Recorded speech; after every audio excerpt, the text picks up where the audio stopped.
Alors, on va commencer. On va commencer avec, on a préparé quelques questions que nous allons commencer à poser à nos invités. Alors, la première des questions, quelle est votre définition d'une vision de façon générique, mais aussi dans le domaine du mariage?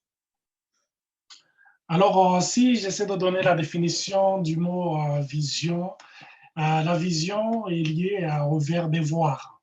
Alors, je dirais, c'est une perception du monde extérieur par la vue, mais aussi une représentation d'une image. Ça, c'est de façon générique.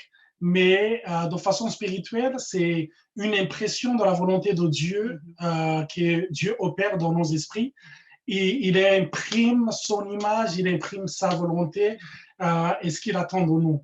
Et ça vient en nous, ça vient comme une conviction.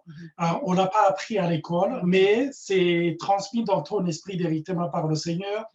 Souvent, ça vient à travers un songe, ça peut venir à travers la méditation de la parole de Dieu, ou bien quand on est dans la présence de Dieu, Dieu communique à ton esprit, mais aussi Dieu peut le faire passer par un frère ou une sœur quand la personne prophétise dans ta vie et tu reçois cette vision, elle vient et elle te touche profondément et tu sens qu'elle commence à remettre les choses dans l'ordre, elle commence à changer tes priorités, tu revois tes priorités et tu commences à avoir, je dirais même, un nouveau comportement pour que tu puisses atteindre donc ton objectif. Ça, c'est la vision de façon générique. Voilà, bon, et pour le mariage, c'est que quand on regarde la parole de Dieu, on sait que Dieu a créé et l'initiateur du mariage.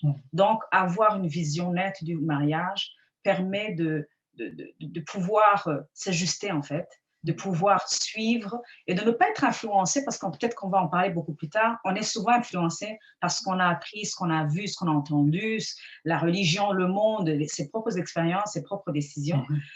Souvent, on a une image biaisée, comme dans le titre que vous avez donné pour aujourd'hui, mais cette vision nette qui est basée d'abord sur la parole de Dieu, c'est elle qui nous aide vraiment à aller tout droit. Donc, moi, on va aussi le développer, moi, pour la vision de la famille, c'est quelque chose qui vient de Dieu, vraiment, qui vient directement de Dieu.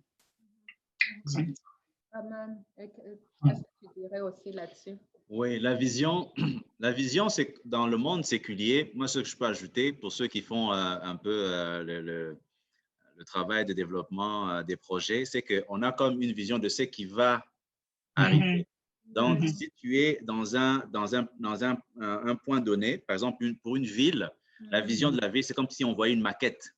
Tu vois la maquette avec des buildings, avec des écoles, tu la vois finie, mais c'est une maquette, mais tu ne l'as pas encore travaillé pour pouvoir la mettre en place. C'est ça la vision. Et je me dis que le Seigneur nous permet d'avoir comme des flashs de ce qui peut se passer dans notre vie, comme tu l'as si bien dit, Olivier, à travers des songes, des rêves, mais aussi une personne qui te dit « Ah, tu sais quoi, je te vois marié avec 2 enfants. » C'est comme une flash, c'est comme une photo.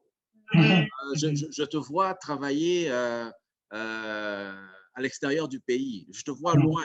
Mais entre la vision et le cheminement pour y arriver, c'est un peu comme Abraham.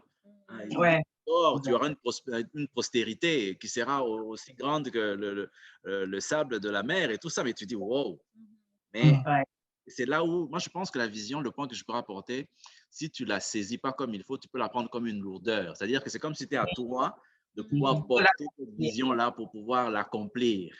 Alors que la personne qui est l'auteur de cette vision, c'est elle qui donne la vision, c'est elle qui donne la provision. Tu ne pas la porter et dire j'ai à travailler fort pour arriver à ce que le Seigneur m'a montré. Si c'est lui qui te l'a montré, c'est lui qui va travailler pour pouvoir t'amener à ça. Donc, c'est ça que je pourrais ajouter par rapport à la vision.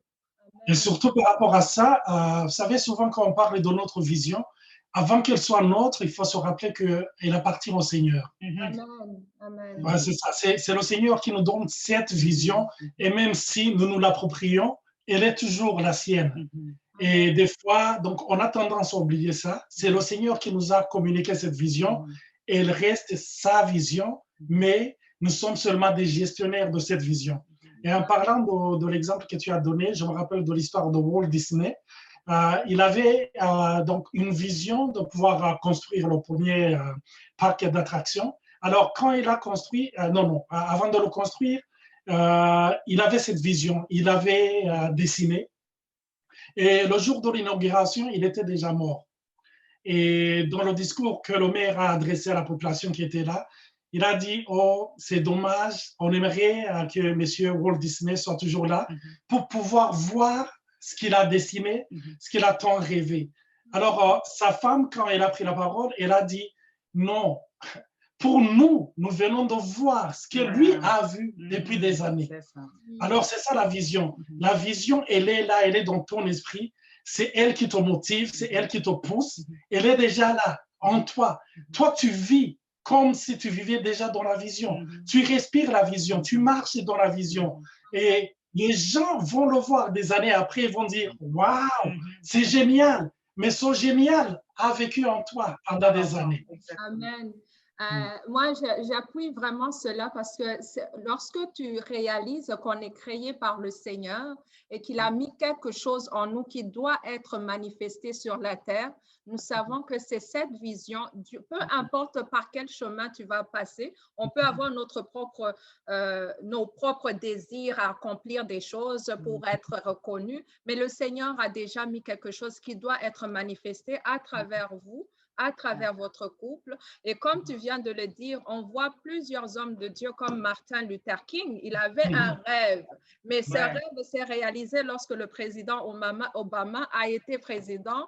Il a fait des années plus tard. Mais ce rêve avait été déjà, cette vision, je vois, I have a dream. C'était déjà en lui, mais ce n'est pas lui qui l'a manifesté. C'est pour dire qu'une vision, c'est une vision de Dieu. Ça peut passer à travers toi, mais c'est peut-être une future génération qui va le mettre en place. Donc, c'est oublier vraiment pour savoir que nous sommes vraiment des instruments pour que les manifestations des plans de Dieu s'accomplissent à travers nous.